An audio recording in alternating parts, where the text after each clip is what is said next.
નમસ્કાર વિદ્યાર્થી મિત્રો, કેમ છો? મજામાં ને? હું છું તરુણ કુમાર અને આપનું હાર્દિક સ્વાગત છે આપણી YouTube ચેનલ સાયન્સ ટીવી ગુજરાતીમાં.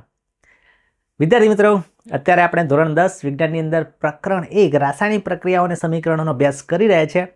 આ અગાઉના વિડીયોની અંદર આપણે વાત કરી હતી રાસાયણિક પ્રક્રિયા એટલે શું, રાસાયણિક સમીકરણ એટલે શું અને સંયોગીકરણ પ્રક્રિયા સાથે સાથે ફ્રીમાં ભણ્યા હતા ઉષ્માક્ષેપક પ્રક્રિયા. હવે આજના આ વિડીયોની અંદર એક ખૂબ જ અગત્યનો મોસ્ટ ઇમ્પોર્ટન્ટ ટોપિક એ છે વિઘટન પ્રક્રિયા. એની વાત કરવાના છે. તો ચાલો સમયનો બગાડ કર્યા વિના શરૂ કરીએ આજનો.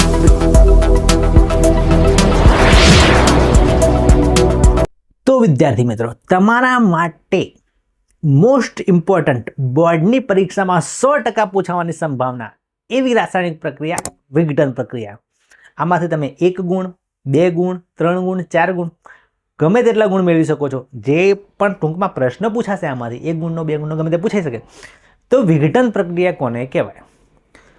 તો વિદ્યાર્થી મિત્રો, વિઘટન થવું એટલે ટુકડા થવા, નાશ થવો, ભવાભમ બોલાઈ જવું, ટુકડા થઈને સૂક્ષ્મ વસ્તુ બનવું, એને કહેવાય વિઘટન પ્રક્રિયા.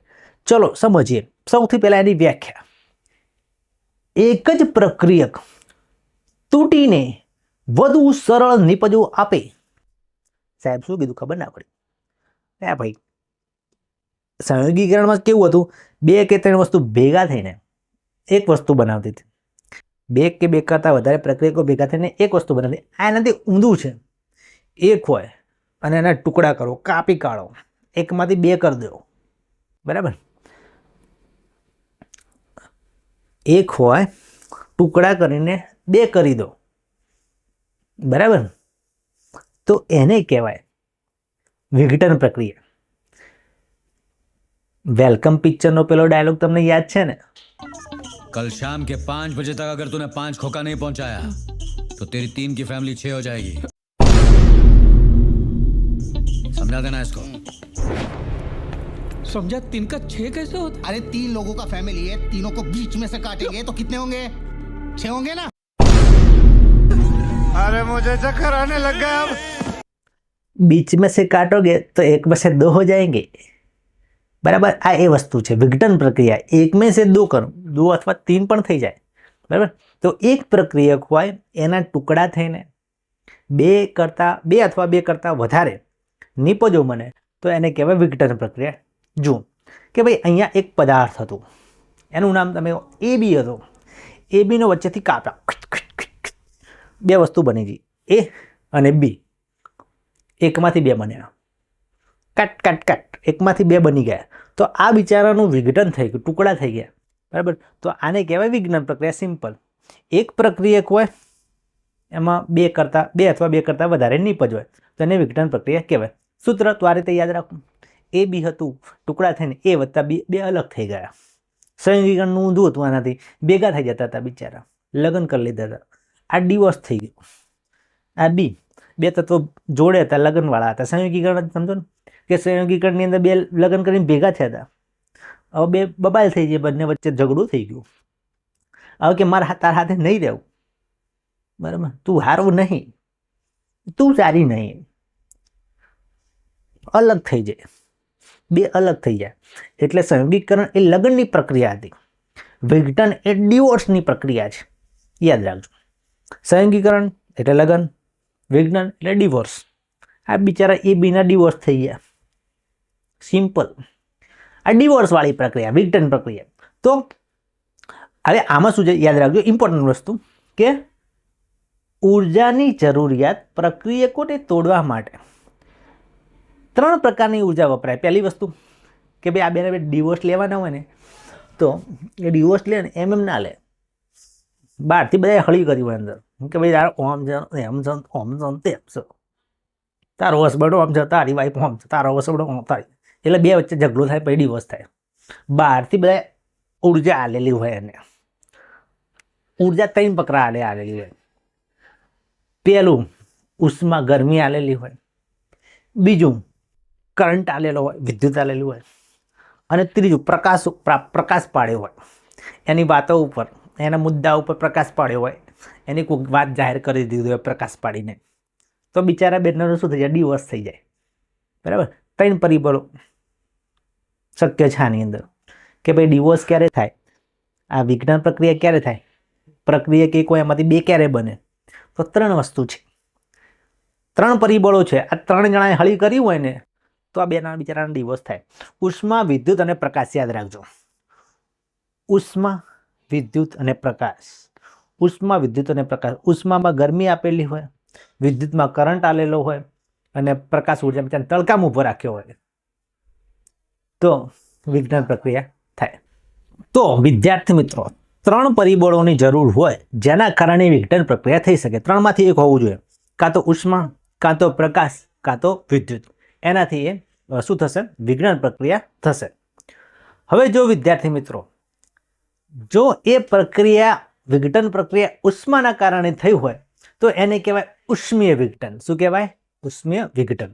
હવે જો એનું જે પહેલું અગત્યનું ઉદાહરણ છે એ છે ફેરસ સલ્ફેટ. ફેરસ સલ્ફેટને આપણે ગરમ કરવાનું છે, ઉષ્મા આપવાની છે. અત્યારે આપણે ઉષ્મીય વિઘટન ભણી રહ્યા છે, ગરમી આપવાની છે, ગરમી વડે એનો સંબંધ તોડાવવાનો છે. તો જુઓ, ફેરસ સલ્ફેટ છે એને આપણે ગરમ કરીશું તો શું થશે, આ ફેરસ સલ્ફેટ છે ને એની અંદર વિઘટન પ્રક્રિયા થશે. વિઘટન પ્રક્રિયા થશે એટલે કેવી રીતે થશે, તો જો ફેરસ સલ્ફેટનું સૂત્ર યાદ રાખો. આ આખું સમીકરણ તમારે તૈયાર કરવાનું છે. તો ફેરસ સલ્ફેટ એટલે એને કહેવાય FeSO4. FeSO4 ને તમે ગરમ કરો એટલે અહીંયા વિઘટન પ્રક્રિયા થાય, તેના ટુકડા થાય. 3 ટુકડા થશે, યાદ રાખજો. કેટલા ટુકડા થશે? 3 ટુકડા થશે. 3 ટુકડાના નામ યાદ રાખજો ખાસ, કે FeSO4 હતું એમાંથી પહેલો ટુકડો થશે એ Fe2O3. બરાબર. Fe2O3 બનશે એટલે આયન ઓક્સાઇડ બનશે. બરાબર. આ આયન ઓક્સાઇડ છે એ એક ટુકડો થશે, બીજા 2 ટુકડા થશે, એમાં SO2 વાયુ હશે અને SO3 વાયુ હશે. હવે આ SO2 અને SO3 તો વાયુ છે એટલે આની અંદરથી એ ધુમાડા સ્વરૂપે બહાર નીકળી જશે. બરાબર. પણ અંદર કોણ વધશે? એમાં વધશે Fe2O3, આયન ઓક્સાઇડ એની અંદર વધશે. તો ફેરસ સલ્ફેટ હતો એમાંથી આયન ઓક્સાઇડ બનશે. બરાબર. Fe2O3, SO2 અને SO3 વાયુ છૂટા પડશે. અહીંયા આ પ્રક્રિયા થઈ એ કેવી રીતે ખબર પડશે, તો તમે આ જે ફેરસ સલ્ફેટ છે એનો જે રંગ હોય એ ગરમ કરશો એટલે લીલો રંગ બદલાઈ જાય છે અને થોડોક કથ્થાઈ જેવો રંગ આવી જશે. બરાબર. કથ્થાઈ જેવો રંગ આવી જશે કારણ કે આયન ઓક્સાઇડ છે Fe2O3. બરાબર. એ આયન ઓક્સાઇડનો રંગ જે કાટ જેવો હોય કથ્થાઈ રંગનો છે એ છે. બરાબર. અને એની થોડીક વાસ પણ આવશે. તો આ પ્રક્રિયા થશે. કેવી રીતે ખબર પડશે? રંગ બદલાશે એના આધારે. તો ટૂંકમાં ફેરસ સલ્ફેટ છે એને ગરમ કરશો એટલે એના 3 ટુકડા થઈ જશે. બરાબર. Fe2O3, SO2 વાયુ અને SO3 વાયુ. આમ એક પ્રક્રિયકમાંથી 3 નિપજ બને છે. એટલે આ પ્રક્રિયા છે એ વિઘટન પ્રક્રિયા છે અને એમાં પણ આ ગરમી ઉષ્માના કારણે પ્રક્રિયા થાય છે એટલે એને ઉષ્મીય વિઘટન કહેવાય છે. ઓકે. તો આ ઇમ્પોર્ટન્ટ છે એક્ઝામ્પલ. સમીકરણ ગમે તેમ કરીને યાદ કરી લેજો. ઓકે. ચલો પછી બીજું એક એક્ઝામ્પલ લઈએ. Lead nitrate. લેડ નાઇટ્રેટ છે એને ગરમ કરશો તો એની અંદર પણ એના પણ ટુકડા થશે, વિભાજન થશે. બરાબર. તો એની અંદર શું બનશે તો ધ્યાનથી જુઓ. પહેલાં લેડ નાઇટ્રેટનું સૂત્ર બધાને આવડવું જોઈએ કે કૌંસમાં પહેલાં તો લખવાનું Pb, પછી કૌંસમાં લખવાનું NO3. નાઇટ્રેટનું સૂત્ર થાય NO3 અને કૌંસ પૂરો કરીને 2 લખવાનું. PbNO3 ટ્વાઇસ એટલે 2. PbNO3 એને ગરમ કર્યું એટલે એમાંથી 3 ટુકડા થશે. પહેલું થશે PbO, લેડ ઓક્સાઇડ, પછી NO2 વાયુ અને ઓક્સિજન વાયુ. ઓક્સિજન વાયુ અને NO2 વાયુ છે એ બહાર નીકળી જશે. હવે જે તમે ધુમાડો જુઓ છો એમાં ઓક્સિજનનો કોઈ રંગ હોતો નથી. આ જે રંગ તમને દેખાય છે, બરાબર, કથ્થાઈ રંગનો ધુમાડો, એ બધો નાઇટ્રોજન ડાયોક્સાઇડ એટલે કે NO2 વાયુનો છે. NO2 વાયુનો આ ધુમાડો છે, NO2. બરાબર. અને જે લેડ ઓક્સાઇડ છે એ નીચે પડ્યો રહેશે કસનળીની અંદર. ઓકે. તો આ જે પ્રક્રિયા છે યાદ રાખજો કે ભાઈ લેડ નાઇટ્રેટનું સૂત્ર આવડવું જોઈએ. એમાંથી બનશે PbO, લેડ ઓક્સાઇડ, અને NO2 વાયુ બનશે અને ઓક્સિજન વાયુ. પછી આ સમીકરણને પણ બેલેન્સ કરી દેજો. ઓકે. તો આ બંને મોસ્ટ ઇમ્પોર્ટન્ટ પ્રક્રિયાઓ છે, પૂછાઈ શકે એવી છે. બરાબર. તો બંને સમીકરણ તૈયાર કરી દેજો.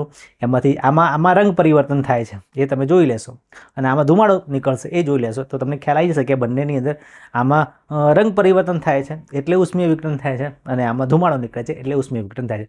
ટૂંકમાં આ બંને પ્રક્રિયાઓની અંદર ગરમી આપીએ છીએ એટલે એક પ્રક્રિયકનું ટુકડા થઈને અહીંયા પણ 3 નિપજો બને છે, અહીંયા પણ એક પ્રક્રિયકમાંથી ટુકડા થઈને 3 નિપજો બને છે. એટલે આ બંને પ્રક્રિયાઓ ઉષ્મીય વિઘટનના ઉદાહરણ છે. ઓકે વિદ્યાર્થી મિત્રો, આના સિવાય એક આ બીજું પણ છે, બરાબર. આમાં કેવું છે, કેલ્શિયમ કાર્બોનેટ CaCO3 લેવાનું. આ ત્રીજું ઉદાહરણ છે, CaCO3 કેલ્શિયમ કાર્બોનેટ. એને આપણે ગરમ કરો એટલે જેમાંથી એ બન્યો હતો એ પાછો બની જશે. તો કેલ્શિયમ કાર્બોનેટ છે એને ગરમ કરો એટલે કેલ્શિયમ ઓક્સાઇડ કળી ચૂનો બનશે અને CO2 વાયુ છૂટો પડશે, બરાબર. તો કેલ્શિયમ કાર્બોનેટમાંથી 2 નિપજો બને છે, એક પ્રક્રિયકમાંથી 2 નિપજો બને છે, એટલે આ પણ વિઘટન પ્રક્રિયા છે, અને આ પણ ગરમીના લીધે થાય છે એટલે ઉષ્મીય વિઘટન છે. તો યાદ રાખજો, કેલ્શિયમ કાર્બોનેટમાંથી 2 નિપજો અહીંયા બને છે, કેલ્શિયમ ઓક્સાઇડ અને CO2 કાર્બન ડાયોક્સાઇડ, બરાબર. હવે આના ઉપયોગોની વાત કરીએ તો આ જે કેલ્શિયમ કાર્બોનેટ છે, ચૂનાનો પથ્થર, એના તો અલગ ઉપયોગો છે જ, પણ એમાંથી જે કળી ચૂનો બને છે CaO, એક કેલ્શિયમ ઓક્સાઇડનો ઉપયોગ સિમેન્ટ ઉદ્યોગમાં થાય છે, સિમેન્ટ બનાવવા માટે.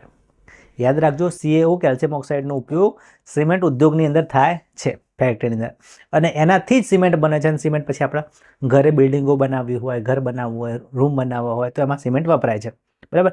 આ ઉપરાંત જે મેન ઉપયોગ છે, આ જે કેલ્શિયમ કાર્બોનેટ છે એમાંથી કેલ્શિયમ ઓક્સાઇડ બન્યો, તો કેલ્શિયમ ઓક્સાઇડ બનાવવાનો ઉપયોગ એ જ છે, મતલબ કે કેલ્શિયમ ઓક્સાઇડ પણ ઘણી જગ્યાએ વપરાય છે. તો પહેલો ઉપયોગ તમારે લખવાનો કે કેલ્શિયમ કાર્બોનેટ પરથી કળી ચૂનો બનાવી શકાય છે. કળી ચૂના છે એના ઘણા બધા ઉપયોગો છે, અને એ કળી ચૂનો પાછો સિમેન્ટની અંદર બનાવવામાં તો જરૂરી છે, એટલે સિમેન્ટ ઉદ્યોગની અંદર તો ખાસ અલગ પ્રકારે એનો ઉપયોગમાં લેવાય છે, બરાબર. તો આ ઇમ્પોર્ટન્ટ પ્રક્રિયા છે, યાદ કરી લેજો. ચલો હવે બીજી વાત કરીએ, વિદ્યુત વિભાજનવાળી પદ્ધતિ, જેનાથી આપણે વિઘટન પ્રક્રિયા કરી શકીએ છીએ. જુઓ, તો એને કહેવામાં આવે છે વિદ્યુત વિભાજન વિઘટન. વિદ્યુત વિભાજન એ વિઘટન પણ કહેવાય, પાણીનું વિઘટન પણ કહેવાય. તો જુઓ, શું કરવાનું કે આ રીતે એક પાત્ર લેવામાં આવે, એમાં પાણી લેવાનું, પાણી એટલે H2, એની અંદર બેટરી લગાવીને 2 ધ્રુવો લગાવી દેવાના, એક એનોડ અને કેથોડ. આની અંદર થોડાક પ્રમાણમાં એસિડના ટીમ્પા નાખી દેવાના, અથવા મીઠું નાખો તો પણ ચાલશે, બરાબર. હવે શું થશે કે એસિડના ટીમ્પા અથવા મીઠું નાખો એટલે આની અંદર વિદ્યુત વહન થાય, બરાબર. હવે કેવું થાય કે એમાં 2 કસનળી તમારે ઊંધી વાળી દેવાની બંને ધ્રુવો ઉપર. તો તમે જોશો કે આ બંને ધ્રુવોમાંથી બુડબુડ બુડબુડ કરતા પરપોટા નીકળશે, હવાના પરપોટા નીકળશે. એ છે, એકમાં હશે હાઇડ્રોજન વાયુ અને બીજાની અંદર હશે ઓક્સિજન વાયુ, બરાબર. અંદર હતું પાણી, એનું આપણે બેટરી લગાવીને કરંટ ચાલુ કર્યો, વિદ્યુત પ્રવાહ ચાલુ કર્યો, એટલે એકમાં હાઇડ્રોજન વાયુ ભેગો થશે, એકમાં ઓક્સિજન વાયુ ભેગો થશે. તો વિદ્યુત પ્રવાહ પસાર કરવાથી પાણીનું અહીંયા વિઘટન થાય છે, પાણીના 2 ટુકડા થાય છે, બરાબર. કેથોડ ઉપર હાઇડ્રોજન વાયુ એકઠો થાય છે. અહીંયા જ્યાં હાઇડ્રોજન વાયુ ભેગો થયો છે, આ જે ધ્રુવ છે એ કેથોડ છે, માઇનસ, બરાબર. કેથોડ ઉપર હાઇડ્રોજન વાયુ ઉત્પન્ન થાય છે, અને જે એનોડ છે પ્લસ ધ્રુવ, એના પર ઓક્સિજન વાયુ એકઠો થાય છે. આ યાદ રાખજો, બરાબર. યાદ કેવી રીતે રાખવાનું? અ એટલે એનોડ, એનોડ ઉપર ઓક્સિજન, અ કેથોડ ઉપર હાઇડ્રોજન યાદ રાખી લેજો, બરાબર. અ ઉપર ઓક્સિજન યાદ રાખજો, એનોડ ઉપર ઓક્સિજન. તો અહીંયા આ રીતે પાણીનું એની અંદર વિદ્યુત પસાર કરતા એનું વિભાજન થાય છે, અને ઓક્સિજન અને હાઇડ્રોજન વાયુ 2 વાયુ ઉત્પન્ન થાય છે. અહીંયા યાદ રાખજો કે હાઇડ્રોજન વાયુ છે એનું કદ બમણું હોય છે, એટલે અહીંયા વધારે હાઇડ્રોજન ઉત્પન્ન થાય છે, ઓક્સિજન અડધું હોય છે. આ જે ઓક્સિજન ઉત્પન્ન થાય એના કરતાં હાઇડ્રોજન વાયુ ડબલ ઉત્પન્ન થાય છે. આવું કેમ?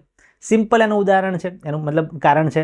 તો જે પાણી છે H2O, એની અંદર જ હાઇડ્રોજન કેટલા છે? 2, અને ઓક્સિજન કેટલો છે? 1. એટલે ઓક્સિજન થોડું ઓછું ઉત્પન્ન થવાનું, હાઇડ્રોજન વધારે ઉત્પન્ન થશે, બરાબર. એવો પ્રશ્ન પૂછાય કે ભાઈ પાણીનું વિદ્યુત વિભાજન કરો છો, એમાં ઓક્સિજન થોડો ઉત્પન્ન થાય છે, હાઇડ્રોજન એના કરતાં બમણો, ડબલ કેમ ઉત્પન્ન થાય છે? કારણ કે પાણીનું સૂત્ર જે H2O ની અંદર જ હાઇડ્રોજન ડબલ છે, ઓક્સિજન ઓછું છે, પછી તેમાં વિઘટન થાય તો ભાઈ ઓછો જ ઉત્પન્ન થાય, બરાબર. તો આ હતું પાણીનું વિદ્યુત વિભાજન. ઇમ્પોર્ટન્ટ પ્રક્રિયા છે, તૈયાર કરી દેજો, સિમ્પલ છે, બરાબર. જો કદાચ એવું થાય પરીક્ષાની અંદર એમ જ પૂછાય કે વિદ્યુત વિભાજન સમજાવો, તો પાણીનું વિદ્યુત વિભાજન સમજાવી દઈશું. એમ પૂછાય કે વિઘટન પ્રક્રિયા સમજાવો, અને એમાં તમને પૂછે નહીં સ્પેસિફિક ના કે ભાઈ કે પેલું ફેરસ સલ્ફેટનું વિદ્યુત વિભાજન પૂછો, સોરી ફેરસ સલ્ફેટનું વિઘટન પ્રક્રિયા કે લેડ નાઇટ્રેટની વિઘટન પ્રક્રિયા, એવું તમને કન્ફર્મ ના કહે તો તમે બીજા કોઈ પણ ઇઝી સમીકરણ લખી શકો છો. ઓકે, તો આ પાણીનું વિદ્યુત વિભાજન હતું ઇમ્પોર્ટન્ટ. તો એની અંદર વિદ્યુત વપરાતું હતું વિઘટન માટે, એટલે એને વિદ્યુત વિભાજનીય વિઘટન કહેવાતું હતું. હવે ત્રીજું પરિબળ હતું એ હતું પ્રકાશ. પ્રકાશ વડે પ્રકાશ એના ઉપર પાડવામાં આવે તો પણ બિચારાના ટુકડા થઈ જાય, સંબંધ તૂટી જાય, વિઘટન થઈ જાય, તો એને કહેવાય પ્રકાશીય વિઘટન. જે વિઘટન પ્રકાશ વડે થાય એને પ્રકાશીય વિઘટન કહેવાય. બરાબર, પ્રકાશથી થતું વિભાજન. તો જુઓ, એમાં એક એક્ઝામ્પલ આપણે લઈએ છીએ. આ ઘણી વખત પૂછાઈ જતો હોય છે. બરાબર, હમણાં જ એક બોર્ડની પરીક્ષા ગઈ ને, હવે 2025 કે 24ની અંદર કેવું હતું, આમાંથી આકૃતિ આપેલી, આકૃતિમાં પ્રશ્ન પૂછાયેલો કે વાટકીમાં એક્સ પદાર્થ છે તો એ કયો પદાર્થ છે, એમાંથી કયો પદાર્થ બનશે, એનું કયું રંગ પરિવર્તન થશે.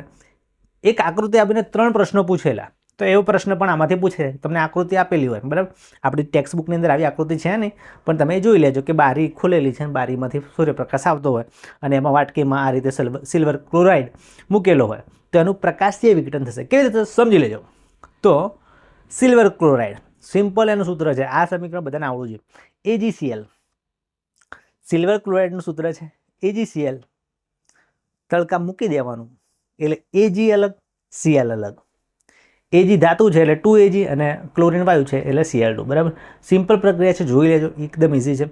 સૂર્યપ્રકાશમાં સિલ્વર ક્લોરાઇડ મૂકવાનો એટલે એ સૂર્યપ્રકાશ એ સફેદ સિલ્વર ક્લોરાઇડ છે એનું વિઘટન કરી દેશે અને એકલું અંદર સિલ્વર પડ્યું રહેશે, ક્લોરીન ઉડી જશે અને જે સિલ્વર પડ્યું છે એનો રાખોડી રંગ જોવા મળશે. આ રંગ પરિવર્તન પણ પૂછાય છે કે ભાઈ સિલ્વર ક્લોરાઇડને તમે વાટકીમાં મૂકીને તડકા મૂકી દેશો તો એનું કયો રંગ બંધ થશે. તો જે સિલ્વર ક્લોરાઇડ છે એ સફેદ રંગનો હોય, તડકા મૂકી દેખો તો એ રાખોડી રંગનું બની જશે, એ રંગ પરિવર્તન થશે. અને સમીકરણ યાદ રાખજો. બરાબર, સિમ્પલ. બીજું આવું નવું ઉદાહરણ છે, સિલ્વર ક્લોરાઇડની જગ્યાએ તમારે યાદ રાખવાનું સિલ્વર બ્રોમાઇડ. સેમ જ છે, બેઠું સેમ, ખાલી ક્લોરીન કાઢી દો, એની જગ્યાએ બ્રોમિન લગાવી દો, Br. તો AgBr છે, તડકા મૂકો, Ag અલગ, Br અલગ, Ag અલગ, Br અલગ, AgBr2 બ્રોમિન પણ વાયુ છે એટલે એમાં પણ AgBr મૂકેલું હોય, બ્રોમિન ઉડી જાય અને Ag પડ્યું હોય તો એમાં પણ સેમ કલર ચેન્જ થશે. બરાબર, તો યાદ રાખજો, સિલ્વર ક્લોરાઇડ અને સિલ્વર બ્રોમાઇડ ને તડકા મૂકી રાખશો તો ક્લોરીન વાયુ ઉડી જશે, સિલ્વર પડ્યો રહેશે, જેનો રંગ રાખોડી હોય છે. બરાબર, તો આ જે પ્રક્રિયા થાય છે એ પ્રકાશ વડે થાય છે એટલે આને પ્રકાશીય વિઘટન કહેવામાં આવે છે. બરાબર, અને આનો ઉપયોગ યાદ રાખજો કે આનો ઉપયોગ, આ પ્રક્રિયાનો ઉપયોગ 1 માર્ક્સની અંદર પૂછાઈ શકે. બ્લેક એન્ડ વ્હાઇટ ફોટોગ્રાફી એટલે શ્યામ અને શ્વેત ફોટોગ્રાફીમાં આ સિલ્વર ક્લોરાઇડ, સિલ્વર બ્રોમાઇડ વપરાતા હતા પહેલાં. અત્યારે આનો ટેકનોલોજીનો ઉપયોગ થતો નથી. અત્યારે તો સ્માર્ટ કેમેરા, સ્માર્ટફોન, બરાબર, પ્રિન્ટરો એવા આવી જાય છે, કલર પ્રિન્ટરો, એટલે આ ટેકનોલોજી હવે ગાયબ થઈ ગઈ. બ્લેક એન્ડ વ્હાઇટ ફોટા ક્યાં કોઈ કઢાવે છે? ઇન્સ્ટાગ્રામ પર ફિલ્ટર મારો બ્લેક એન્ડ વ્હાઇટનું તો આવી જાય. પણ હવે આ બ્લેક એન્ડ વ્હાઇટ ફોટા પણ તમારી પરીક્ષામાં પૂછાઈ શકે 1 માર્ક્સમાં કે ભાઈ ખાલી જગ્યા પદાર્થ બ્લેક એન્ડ વ્હાઇટ ફોટોગ્રાફીમાં વપરાતો હતો તો બંને વપરાય, સિલ્વર ક્લોરાઇડ અને સિલ્વર બ્રોમાઇડ, AgCl, AgBr યાદ રાખજો. ઓકે, તો આ વિઘટન પ્રક્રિયા હતી. હવે સંયોગીકરણમાં આપણે ઉષ્માક્ષેપક ભણ્યા હતા, તો અહીંયા ઉષ્માશોષક ભણવી પડશે. ચાલો ઉષ્માશોષક પ્રક્રિયાઓની વાત કરી લઈએ. જે પ્રક્રિયામાં ઉર્જા શોષાતી હોય, આપણે એ પ્રક્રિયા થવા માટે એને ઉર્જા આપવી પડતી હોય તો એને કહેવાય ઉષ્માશોષક પ્રક્રિયા. અને એનાથી પરિસર ઠંડુ પડે છે, એવું પણ થતું હોય છે, ઠંડુ પણ થતું હોય છે. બરાબર, આપણે પ્રક્રિયા આપીએ અને પ્રક્રિયા થાય તો ઉષ્માશોષક પ્રક્રિયા કહેવાય. આપણે બે વસ્તુ ભેગી કરીને ગરમ થાય તો ઉષ્માક્ષેપક પ્રક્રિયા કહેવાય. ઉષ્માશોષકમાં આપણે એને ઉષ્મા આપવી પડે.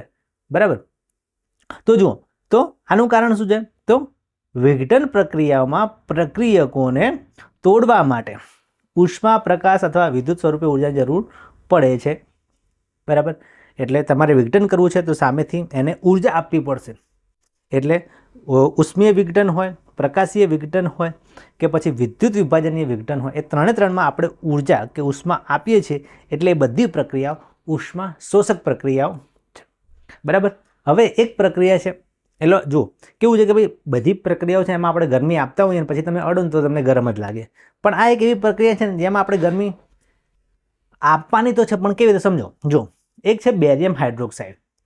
બેરિયમ હાઇડ્રોક્સાઇડને તમારે કસનાળીમાં લેવાનું અને એમોનિયમ ક્લોરાઇડ એની અંદર ઉમેરવાનું, થોડી વાર પછી તમારે અડવાનું તો તમને ઠંડુ ઠંડુ લાગશે, બરાબર. એ જે છે ને તમે અડશો ને તમારા હાથની ઉર્જા તમને ખેંચે છે, અંદર ઉર્જા ખેંચે છે એટલે તમને ઠંડીનો અહેસાસ થાય છે, બરાબર. એટલે કસનળીને આપણે સ્પર્શ કરીએ તો એ ઠંડકનો અનુભવ કરાવશે, એટલે ઉષ્મા ખેંચે છે આપણા હાથની ઉષ્મા, તો એ ઉષ્મા શોષક પ્રક્રિયા છે, બરાબર. પછી જેમ કે એક વાત કરી, જેમ કે એસિટોન. એસિટોન તમારા હાથમાં પડી જાય, સ્પિરિટ હાથમાં પડી જાય, બરાબર. તમે ઇન્જેક્શન લેવા ગયા છો, ઇન્જેક્શન ડૉક્ટર ઠંડુ ઠંડુ ઘસે છે, બરાબર. એ જે વસ્તુ છે આપણા હાથ ઉપર પડે, બરાબર, અને એ બાષ્પીભવન થાય એટલે હાથની ગરમી ખેંચે એટલે આપણને ઠંડુ ઠંડુ અહેસાસ થાય. જેમ કે સ્પિરિટ છે, એસિટોન છે, આલ્કોહોલ છે, બરાબર, એ આપણા હાથ ઉપર પડે આપણે ઠંડુ ઠંડુ લાગે, બરાબર. એની અંદર એવું કંઈ છે નહીં, પણ આપણા હાથની ગરમી ખેંચી લે છે, ઉષ્મા ખેંચી લે છે, એટલે એ અનુભવ થાય છે. તો એ પણ ઉષ્માક્ષેપક પ્રક્રિયા જેવું જ છે, બરાબર. તો એક આ ઉદાહરણ યાદ રાખજો, બેરિયમ હાઇડ્રોક્સાઇડને એમોનિયમ ક્લોરાઇડ ઉમેરતા ઉષ્મા શોષક પ્રક્રિયા થાય છે. છેલ્લે હવે આપણે ઉષ્મા શોષક પણ ભણ્યા, ક્ષેપક પણ ભણ્યા. તો પરીક્ષાની અંદર તફાવત પૂછવાની 100% ગેરંટી છે, તૈયાર કરી દેજો. જો તો તફાવત ઉષ્માક્ષેપક વર્સિસ ઉષ્મા શોષક, તો સિમ્પલ જ છે. ઉષ્માક્ષેપક કોને કહેવાય? તો અંદરથી ઉષ્મા ઉત્પન્ન થતી હોય, ગરમી પેદા થતી હોય, બરાબર, ઉષ્મા મુક્ત થતી હોય તો ઉષ્માક્ષેપક. અને આની અંદર ઉષ્માનું શોષણ થતું હોય, આપણે એને ઉષ્મા આપવી પડે, બરાબર. ઉષ્મા શોષાતી હોય તો ઉષ્મા શોષક પ્રક્રિયા. અહીંયા શું થશે? તાપમાન વધશે, ગરમી ઓટોમેટિકલી વધશે, બરાબર. ગરમી ઉત્પન્ન થઈ તો ગરમ લાગે આપણને, અહીંયા તાપમાન ઘટશે નોર્મલી. જો આપણે ગરમી ના આપેલી હોય બહારથી ગરમ કરીને તો આપણને ઠંડુ ઠંડુ લાગે, તાપમાન ઘટે છે, બરાબર. આની અંદર ઉદાહરણ લખવાના, શ્વસન છે, કુદરતી વાયુનું દહન છે, બરાબર. પછી પેલું કળી ચૂનાવાળું તમે લઈ લો, બરાબર. તો એ શ્વસન છે, કુદરતી વાયુનું દહન છે, એ બધી ઉષ્માક્ષેપક પ્રક્રિયા છે, ગરમી પેદા થાય. અને અહીંયા મોટા ભાગની વિઘટન પ્રક્રિયાઓ, બરાબર, એ કેવી છે? ઉષ્મા શોષક છે, એમાં ઉષ્મા ખેંચી લે છે. તો ટૂંકમાં આ બેનો તફાવત હતો. તો અહીંયા તમને વિઘટન પ્રક્રિયા પણ આવડી ગઈ હશે. ઓકે વિદ્યાર્થી મિત્રો, આ વિડીયોમાં બસ આટલું જ. હવે મળીશું બીજા કોઈ વિડીયોમાં. અને હા, તમારે જે પણ વસ્તુ જોઈતી હોય, PDF, material, quiz, IMP, MCQ, આ ચેપ્ટરની પ્લેલિસ્ટ બધું જ ડિસ્ક્રિપ્શનમાં આપેલું છે, ચેકઆઉટ કરી લેજો. તો ચાલો વિદ્યાર્થી મિત્રો, હવે મળીશું બીજા કોઈ વિડીયોમાં. ત્યાં સુધી આવજો. સબા ખેર, અબ્બા ઘેર, અને તમારી તબિયતનું ધ્યાન રાખજો. Okay, Tata, bye bye, C you. अरे भाई अब तो वीडियो को लाइक कर दे और साइंस टीवी गुजराती चैनल को सब्सक्राइब कर दे, नहीं तो तरुण सिर तुझे भी बंदर बना के यहाँ बिठा देंगे.